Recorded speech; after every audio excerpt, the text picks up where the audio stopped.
गर्मी का मौसम शुरू हो चुका है। आपके लिए एक बहुत ही मज़ेदार सी रेसिपी लेकर हाज़िर हुई हूँ, जो आपके जिगर को, आपके मैदे को ठंडा रखेंगी और आपको गर्मी बिल्कुल भी नहीं लगेगी, बल्कि आप अपने आप को फ्रेश फ़ील करेंगे। हम आज बनाएँगे बहुत ही मज़ेदार सा कद्दू का रायता। तो रेसिपी शुरू करने से पहले जल्दी से दुरूद पाक पढ़ लें, ताकि हमारे खानों में, हमारे घरों में बहुत ज़्यादा बरकतें हों। बिस्मिल्लाहिर्रहमानिर्रहीम। अल्लाहुम्मा सल्लि अला सय्यिदिना मुहम्मदिन व अला आलिहि व सहबिहि व बारिक वसल्लम। अस्सलाम वालेकुम। आबिज़ किचन में आप सबको खुशामदीद। जिसे खाकर आपको एकदम से ठंडक का एहसास हो, रेसिपी शुरू करते हैं। बिस्मिल्लाहिर्रहमानिर्रहीम। यहाँ पर मैंने 1 किलो कद्दू लिए। तो कद्दू को हमने इस तरह से छील लेना है। मैं इसको इस तरह से रगड़ कर उतारती हूँ, अगर आप चाहें तो इसको छिलके की तरह भी उतार सकते हैं ऊपर से, जैसे छिलके उतारते हैं ना, इसको आप उस तरह से भी उतार सकते हैं, लेकिन इस तरह से रगड़ कर उतारेंगे ना, तो आपका कद्दू बहुत अच्छा सा छिल जाएगा, ज़ाया भी नहीं होगा। यहाँ पे मैंने कद्दूओं को छील लिया है, इनको हमने कद्दूकश करना है। मैं यहाँ पर कद्दू को कद्दूकश कर रही हूँ। आप जल्दी से मेरी वीडियो को लाइक कर दें, जो कि आप अक्सर भूल जाते हैं। तो वीडियो को ज़रूर लाइक कर लें। अगर मेरे चैनल को सब्सक्राइब नहीं किया है, तो जल्दी से सब्सक्राइब कर लें, ताकि मेरी हर नई आने वाली वीडियो का नोटिफ़िकेशन जल्दी से आपको मिल जाया करे। तो यहाँ पे हमने कद्दूकश कर लिए हैं कद्दू, आप देख सकते हैं माशाल्लाह से। ये अभी आपको बहुत ज़्यादा लग रहे हैं, जब इनको हम बॉयल करेंगे ना, तो ये थोड़े हो जाएँगे, कम हो जाएँगे, क्योंकि ये बिल्कुल सॉफ्ट हो जाते हैं। तो मैंने एक बाउल में लिया है पानी थोड़ा-सा, और इसको हमने कद्दूओं को ना पानी में डाल देना है। अगर आप इसको ऐसे ही रखेंगे ना, तो ये काले पड़ जाते हैं, इसलिए आपने इनको पानी में भिगोकर रखना है, ठीक है? यहाँ पर आपने एक चीज़ करनी है कि कद्दू के बीज जो है ना, इसमें शामिल नहीं करने हैं, ठीक है? कद्दू के अगर बीज कच्चे हैं तो आप डाल लें, अगर उसके बीज बड़े-बड़े हैं ना, तो वो आपने नहीं डालने हैं, आपने बीज बीज जो हैं वो रिमूव कर देने हैं, ठीक है? तो यहाँ पर एक कद्दू रह गया था, उसको भी मैंने कद्दूकस करके उसी बाउल के अंदर शामिल कर देना है। बीज हमने इसके निकाल दिए।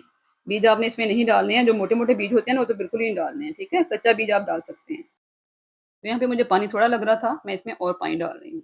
हमने कद्दूओं को ना कद्दूकस करके भिगो के रखना है, ताकि उनका रंग खराब ना हो, फ्रेश रहे बिल्कुल। तो यहाँ पर हमने कद्दू जो है पानी में भिगो दिए हैं। यहाँ पर हमने चूल्हा जला लिया है और पतीली के अंदर पानी डाला है, तकरीबन हाफ़ पतीली है। इसको हमने गरम करना है पानी को, ठीक है? क्योंकि हमने कद्दूओं को बॉयल करना है। यहाँ पे पानी जो है वो गरम हो चुका है, आप देख सकते हैं। अब इसमें शामिल कर देंगे कद्दू, जो कि हमने कद्दूकस करके भिगो के रखे हुए थे, ठीक है? तो यहाँ पर हमने सारे कद्दू जो हैं वो पानी में डालकर इनको बॉयल करना है। तो यहाँ पे ऊपर तक पतीली भर गई है माशाल्लाह से, इसको मैं थोड़ा-सा सेट करूँगी और इसके ऊपर हमने ढक्कन लगा देना है। जल्दी से बॉयल आ जाए, इसलिए हमने इसके ऊपर ढक्कन लगाया, ठीक है? तो यहाँ पर मैंने तकरीबन जो है ना वो 2 मिनट बाद इसको चेक किया है। इसको हिलाएँगे, एक दफ़ा से ऊपर-नीचे करेंगे। इसको इस तरह से हिलाकर हमने ऊपर-नीचे कर देना है और इसको हमने 2 से 3 मिनट के लिए और पकाना है। तब तक पकाएँगे जब तक हमारे कद्दू जो हैं वो सॉफ्ट नहीं हो जाते हैं। यहाँ पर कद्दू को बॉयल करते हुए मुझे 4 से 5 मिनट हो गए हैं। मैं आपको ये चेक करवाती हूँ कि कद्दू जो हैं अभी तक गले हैं या नहीं गले हैं। इसको सॉफ्ट होना चाहिए बिल्कुल, बिल्कुल भी ये सख्त नहीं होना चाहिए, कच्चा नहीं होना चाहिए। आपको बिल्कुल बॉयल कद्दू चाहिए, ठीक है? तो यहाँ पे इसको चेक करते हैं, अभी बहुत गरम है। मैं आपको तोड़ के दिखाती हूँ, ये देखें माशाल्लाह से, बहुत आराम से टूट रहा है। तो यहाँ पे कद्दू बहुत अच्छे से नरम हो चुके हैं। बस इतना ही हमें इनको पकाना है और ज़्यादा नहीं पकाएँगे, अभी बहुत गरम है। मैं आपको चेक करवाती हूँ, मैंने कहा एक और दाना उठाऊँ और आपको चेक करवाऊँ। तो ये देखिए माशाल्लाह से बहुत अच्छे से ये मैश हो रहे हैं। बस हमें इतना ही पकाना है, बहुत ज़्यादा पकाएँगे ना तो बिल्कुल ही घुल-मिल जाएँगे। थोड़ा-सा खड़ा-खड़ा रखना है, बहुत ज़्यादा भी मैशी नहीं करना है। चूल्हा बंद कर दिया, अब इसको ठंडा होने के लिए छोड़ दूँगी। तो कद्दू ठंडा हो रहा है, जब तक हम यहाँ पे एक प्याज़ लेंगे, मीडियम साइज़ की प्याज़ ली है, उसको इस तरह से हमने बारीक-बारीक ना चॉप कर लेना है। चाहें तो आप चॉपर से कर लें, लेकिन इस तरह से हाथ से भी बहुत आराम से, बहुत आसानी से हो जाती है। आपने प्याज़ को ना बारीक चॉप करना है, बिल्कुल मोटा प्याज़ नहीं रखना है, ठीक है? तो यहाँ पे देखें आप, मैंने प्याज़ को बहुत बारीक कर लिया है। तो यहाँ पे प्याज़ को हमने बहुत अच्छा सा चॉप कर लिया है, बिल्कुल बारीक, आप देख सकते हैं। तो रायते के लिए हमें इतना ही फाइन चॉप प्याज़ चाहिए। यहाँ पर मैं टमाटर ले रही हूँ। टमाटर के हमने बीज निकाल देने हैं और उसको भी हमने इस तरह से बारीक-बारीक चॉप कर लेना है। क्योंकि हमने रायते में डालनी है ना, तो बारीक सब्जियाँ काट के जब रायते में डालते हैं तो बहुत अच्छी लगती हैं। एक हमने मीडियम साइज़ का टमाटर लिया है, उसे बारीक चॉप कर लिया है। एक हाफ़ टमाटर मैंने और लिया है, उसको भी मैं इस तरह से बारीक चॉप कर लूँगी। बीज हमने इनके निकाल देने हैं, ठीक है? बीज हमने नहीं डालने हैं।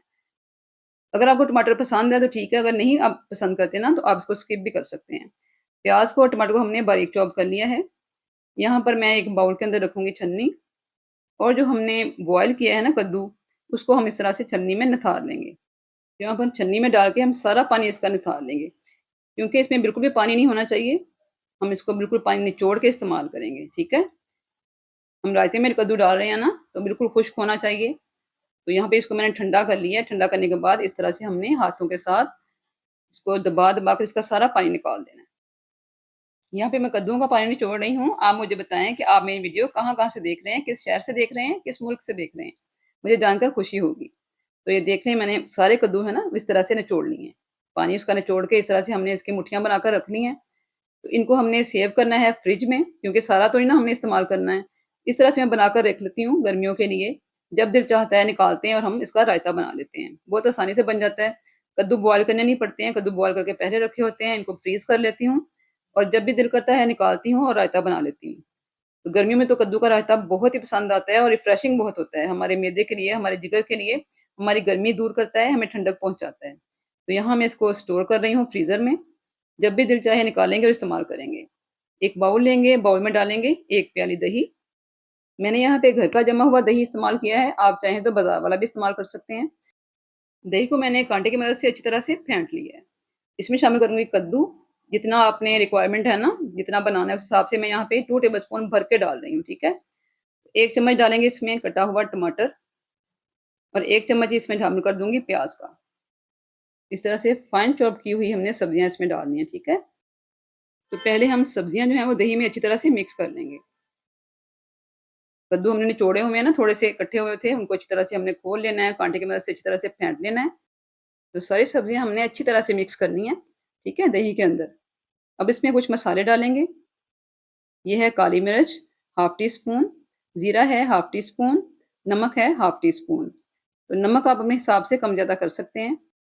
बहुत ज़्यादा मसाले हमने रायते में नहीं डालने हैं, क्योंकि हमने इसको रिफ्रेशिंग बनाना है तो ज़्यादा हम इसमें स्पाइस नहीं डालेंगे, इसको ठंडा-ठंडा ही रखेंगे, खाने में बहुत मज़ेदार लगता है। आप रोटी के साथ खाएँ या चावलों के साथ खाएँ, ये आपको हमेशा ही पसंद आएगा इंशाअल्लाह ताला। तो यहाँ पे हमने सारे मसाले भी अच्छी तरह से रायते में मिक्स कर लिए हैं और आप देखें हमारा रायता माशाल्लाह से कितना अच्छा तैयार हुआ है।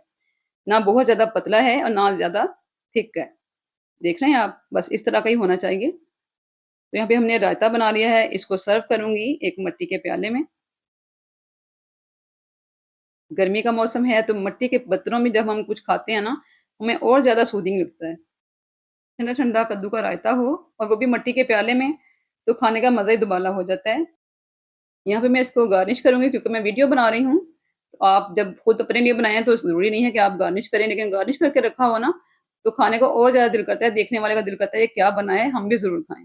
तो थोड़े से कद्दूओं के साथ ऊपर मैंने इसके गार्निशिंग कर दी है, ऊपर थोड़े से टमाटर डाल दिए हैं, देखने में बहुत ही खूबसूरत लग रहे हैं।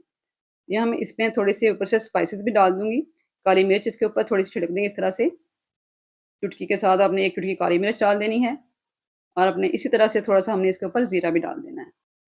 यहाँ पे थोड़े से धनिया के पत्ते ऊपर इस तरह से मैं डाल दूँगी, जिससे कि और ज़्यादा खूबसूरत लग रहा है माशाल्लाह से। यहाँ पर हमारा ठंडा-ठंडा गर्मियों का तोड़ कद्दू का रायता तैयार हो चुका है माशाल्लाह से। आप भी इसको बनाएँ, अपने खाने में इसको ज़रूर इस्तेमाल करें। ये आपकी गर्मियों में ना आपको बहुत ज़्यादा ठंडक पहुँचाएगा। आपको कभी भी जो है ना वो पेट खराब नहीं होगा, अगर आपको मोशंस हैं, आपको पाइल्स की बीमारी है, बवासीर जिसे कहते हैं, उसके लिए भी ये बहुत ही मुफ़ीद है। आप इसको ज़रूर अपने खाने में इस्तेमाल करें, रोज़ाना नहीं तो हफ़्ते में 2 से 3 दफ़ा तो ज़रूर खाया करें। इंशाअल्लाह आपको अपनी सेहत में फ़र्क महसूस होगा। तो आज की रेसिपी यहाँ पर कंप्लीट हो चुकी है, वीडियो को शेयर ज़रूर करें अपने प्यारों के साथ, ताकि वो भी ये मज़ेदार सी रेसिपी बनाएँ और इसको एन्जॉय करें। कमेंट्स करके बताएँ कि आपको मेरी रेसिपी कैसी लगी है। आपके फीडबैक का इंतज़ार करूँगी। दुआओं में हमेशा याद रखें, नई रेसिपी तक के लिए अल्लाह हाफ़िज़।